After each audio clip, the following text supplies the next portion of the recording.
I caught the lipstick stain before I saw his face that night, crimson, smeared right at the collar of his crisp white shirt, like a signature I never meant to write. My heart jackhammered in my chest. He was in the kitchen, pouring whiskey like nothing was wrong, but I grabbed his arm and spun him around, shoving the proof of betrayal right in his face. He didn't even flinch. Just stared at me with those cold, careful eyes, asking me if I wanted to talk or just accuse. My hands shook. I told him I wasn't stupid, I wasn't blind, and I wanted the truth. He laughed, the kind of laugh that curdles blood. He said if I wanted to play detective, I should remember the nights I stumble in late, the scent of perfume that isn't his, the carelessly tossed heels.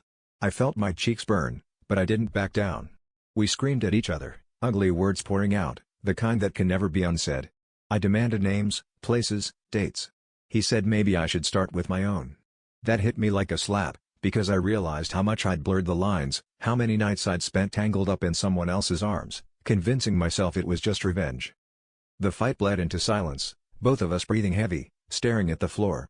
I replayed everything, last Friday, the drinks, the hotel room, the rush of guilt and thrill.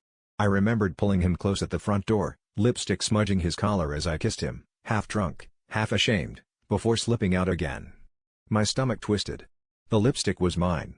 I'd been so desperate to catch him cheating that I'd forgotten I was the one sneaking around, making up stories to justify my own mess. He saw the realization hit me, and suddenly all the anger drained from his face. We stood there, stripped bare by our own secrets, neither of us innocent, neither of us blameless. I wanted to scream, to cry, to run, but all I could do was laugh, hysterical, broken. The truth wasn't about him or me, it was about the emptiness growing between us, the hunger for something more that pushed us into other arms, other beds. We weren't fighting each other. We were fighting the parts of ourselves we were too afraid to admit existed. And that was the real betrayal.